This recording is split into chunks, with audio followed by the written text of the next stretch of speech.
So let's talk about interviewing. Who's in the interviewing process right now? Who's looking for jobs? Michael, Stuart, Arvis. Okay, so say about 2/3 of you. Good. I think I've reviewed most of your resumes at this point. If you still haven't gotten your resume reviewed, or maybe you made changes the first time around, want me to take a look at it, send it to me. There's also a woman in our New York office who does resume reviews as well, so 2 sets of eyes better than one. Hopefully between us we can help you in that process. All right. So we're going to talk about interviewing today for investment banking. Some interviewing for private equity is kind of similar, and we'll talk about the similarities as we go through. But we'll give a review on the overview of investment banking, hierarchy within investment banks, very much a review, so we'll go through that quickly. We'll discuss who the ideal candidates are for analyst and associate jobs. Those candidates or those characteristics are a little bit different based on the differing responsibilities, so we'll distinguish between those. We're going to talk about some resume tips. We'll also review a sample resume, talk about what I like about it, what I don't like about it, give you some ideas on what to do with your resumes. And then we're going to get into talking about some of the questions you might face in an interview, whether they're qualitative questions, whether they're more technical or quantitative questions. Banking interviews are really known for being technical in terms of the questions that get asked. That is, things like, how do you calculate enterprise value? All right? Tell me how to calculate certain valuation multiples, those types of things. Testing your technical finance, valuation, accounting knowledge, maybe asking you questions about models you've built, modeling skills. Right, so we're going to go through all of those. It sort of serves as a pseudo review of course concepts. So we'll do that. And then we'll talk a little bit about prepping for interviews, tips. A lot of those things are, I think, pretty much common knowledge for most of you, but we'll go through them nonetheless. All right, so real quickly, like I said, we're going to do a quick overview of investment banking. When we talk about the industry, if we talk about the Wall Street, the bulge bracket firms, again, we're talking about firms that offer a full range of banking products and services, everything from LevFin, to maybe financial sponsors groups, advisory, M&A, restructuring. Certain banks might have industry groups focused on particular industries. Capital markets groups are those that are going to go out and help companies raise debt, raise equity, raise mezzanine capital, either in the public or the private markets. But again, when we say bulge bracket banks, we're talking about those that are full service. We're talking about the Goldmans of the world, Morgan Stanleys of the world, what used to be Lehman, what used to be Bear Stearns, what used to be Merrill Lynch, et cetera. All right. Landscapes change, but the term bulge bracket, I think, still applies. A lot of those banks are, are still going to be operating in that format. Any questions on the bulge brackets? Bulge brackets are starting to hire again. All right, so if you're looking for jobs, there is a little bit of a good news out there. We are seeing a little hiring at the bulge bracket firms. We're starting to see a little pickup in M&A activity. Several big deals announced recently over the last 4 to 6 weeks. So I think for the first time in probably the last year, I can say that industry conditions are starting to improve.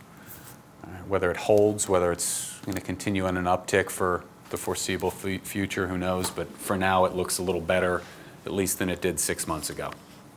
But bulge brackets right now, by and large, I still think are a tough place to get a job. All right, they're not hiring in the numbers that they once were.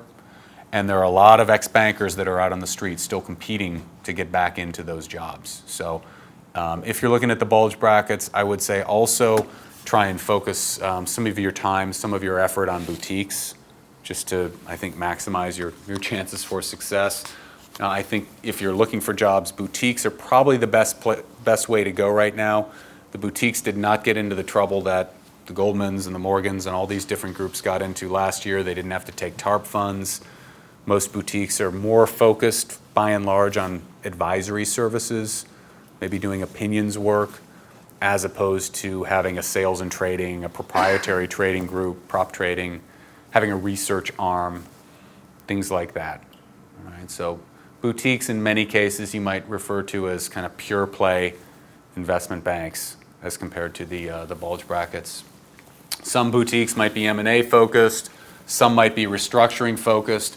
If you talk about the banks that have the reputation as being restructuring focused banks, Houlihan Lokey, Miller Buckfire, probably two of the best places to be looking right now. Great reputations, they're in a great sector, restructuring, and they're hiring. Right? I've seen job postings for both of those banks and several other boutiques. So if you just look around a little bit, you'll see them as well. Some newer banks, there's Evercore, Green Hills, Centerview. A lot of these boutique banks have been formed by ex-Wall Street guys. Again, really to be more of a pure play advisory restructuring type of shop. And they're doing very, very well right now. It's a good time for boutique banks. The tough part about recruiting in the boutique environment is you got to do more research. They're not as prominent as the Goldman Sachs of the world. You don't hear about them on CNBC every day. You don't read about them in the Wall Street Journal. You're going to have to do a little more research to find them and figure out if they're hiring. IBI does have, and I think I mentioned this in the first class, it bears repeating though, IBI has basically a database of financial services firms across the country. It can be parsed by geography. The Texas list has like 300 different firms, many of which are boutique investment banks. So if you're looking for a job, if you're looking at boutique banks, get the list and start making calls. Start hitting websites, start trying to find them. You might even do Google searches on the internet. Investment banking Dallas, investment banking Houston, investment banking Austin. You do enough searches and sooner or later these things will pop up on your radar screen. You just have to do more research to find them. The boutique bank I worked for, I didn't even know existed until I met a guy who happened to be working there and find out that, oh yeah, by the way, we're hiring right now. So it takes a little more time, a little more effort to come across them. In middle market banks, here we're really talking about banks that focus on smaller deals. Typically, middle market's defined as 500 million and below. You'll also hear the term lower middle market, usually referring to transactions 50 million and below. Right? Generally speaking, Houlihan, a lot of those banks we talked about before, they also play in the middle market, but they're picking up a lot of business right now. And I think Houlihan, Miller Buckfire are focusing on a lot of larger deals these days than they used to. And there are a lot of small, lower middle market banks around Houston, around Dallas. You just got to find them. Just got to do some research. Hierarchy at investment banks, again, top of the food chain is managing directors. These are really rainmakers for the investment bank, mostly focused on bringing in clients. When a pitch occurs, the MD is usually giving the pitch. If you're an analyst and associate, you've been working on pitches, sometimes you'll get invited to go along and see the MD in action, which can be kind of cool. Usually it comes down to how many people are going to be there on the client side versus how many people are on the bank's deal team. It's only going to be 2 people on the client side. Bank's probably not going to drag 10 people to that meeting. But a lot of times as an analyst and associate, you will get to go, and it's kind of a nice reward for all the hard work. Some banks have the director title, some don't. Similar to an MD, maybe it's an MD in training, but still focused a little more on execution. Somebody probably just came out of a VP role. All right, and again, we talked about the VPs really doing a lot of the day-to-day, managing the execution of transactions, being the day-to-day point of contact with the client for execution-related matters once a company has hired the investment bank. And then when we talk about junior bankers, we're talking about analysts, we're talking about associates. These are the folks, especially at the analyst level, doing valuations, running financial models, putting together a lot of the Excel analyses, putting together pitch books, doing research on particular transactions. When they get on a live deal, doing a lot of the administrative tasks like coordinating conference calls, arranging for materials to be delivered. If you get to go on pitches, you're probably the one who's actually carrying the physical pitch books. A lot of fun, but we all got to start somewhere. And then associates usually overseeing analysts, checking their work, guiding their work, mentoring them, making sure that the analysts are learning the ins and outs of modeling, learning the ins and outs of valuation, et cetera. All right. Any questions? This should not be new for anybody, but if you have questions, just let me know. All right, so let's talk about what makes ideal analysts, ideal associates. We'll talk a little bit about the recruiting season at schools. We'll talk about the recruiting season for lateral hires, et cetera. Analysts, as I believe I've mentioned before, typically coming out of undergraduate programs. Most analyst programs at investment banks are typically 2 years. The really good analysts sometimes get asked to stay on for a third. Sometimes the really good analysts get promoted to associate directly. But by and large, it's a 2-year program, after which analysts might maybe jump to private equity, maybe go back and get an MBA, maybe decide I've had enough, I want to go work for a nonprofit. After 2 years of banking, that's could happen. Pretty grueling lifestyle, as we've talked about. But what makes a good analyst, think of the lifestyle and think of how hard the banker is expected to work, the expectations that are placed on the banker. If you're working 80 to 100 hours, you better have a good attitude, you better have a lot of endurance, you better be very committed to what you're doing.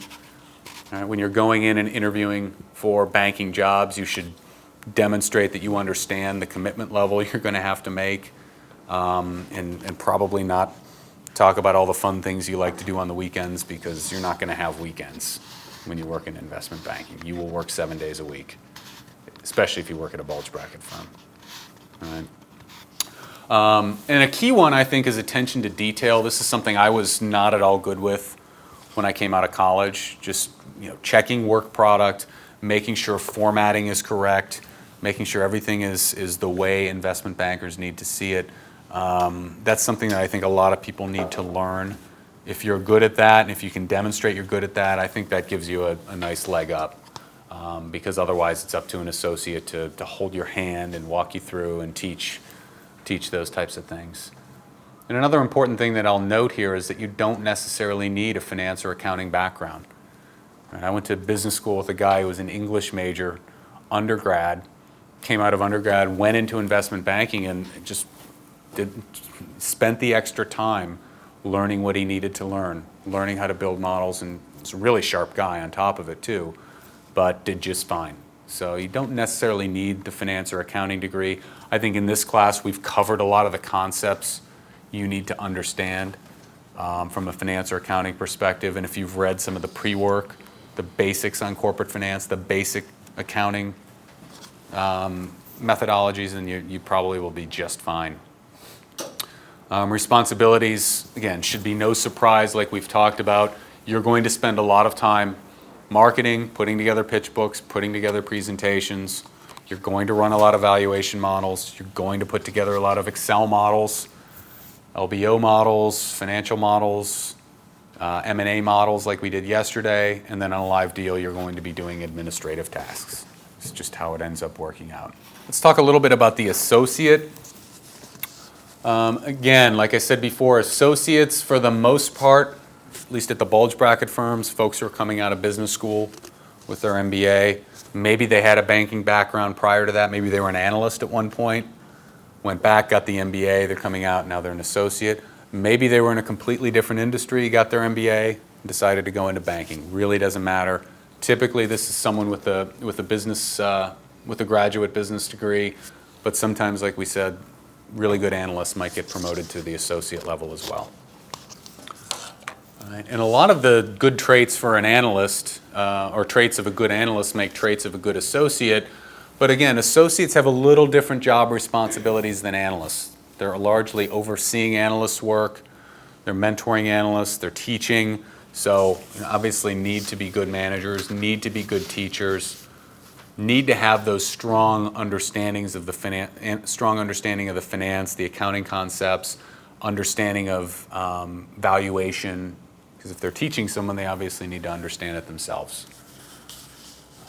Really importantly, I think for an associate, having good client interaction skills, especially if that person aspires to go a little further in banking, become a VP one day and deal with clients on a day-to-day basis. when associates get hired out of business school, the bank is usually looking at them as someone who can become a VP and maybe ultimately one day an MD. All right, so that's, I think, a really important skill or trait of a good associate. And then attention to detail, I think, just for the reasons I said earlier, these pitch books, when they're put together, they're pretty sharp, they're pretty well organized. They need to present the bank in the best possible light. Work responsibilities, we've talked about explaining, overseeing assignments to analysts, working on pitch books, presentations, and a lot of times doing some of the more complex financial modeling.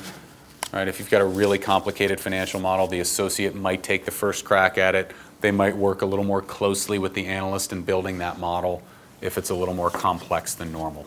Compensation, there's New York and then there's not New York. All right, there's bulge bracket and there's not bulge bracket. I think if you're talking about a bulge bracket firm, a lot of times, an analyst working at a bulge bracket firm, a base salary probably 50, 60,000, I think is pretty much typical there.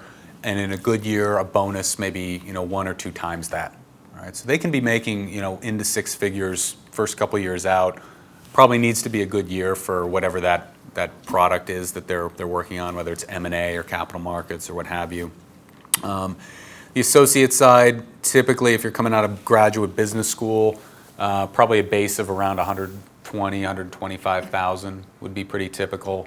And again, in a good year, the opportunity for bonus of couple 3 times that maybe. And I know a lot of folks who've made $300,000-$400,000 first year out of business school at Goldman or Morgan or one of those places.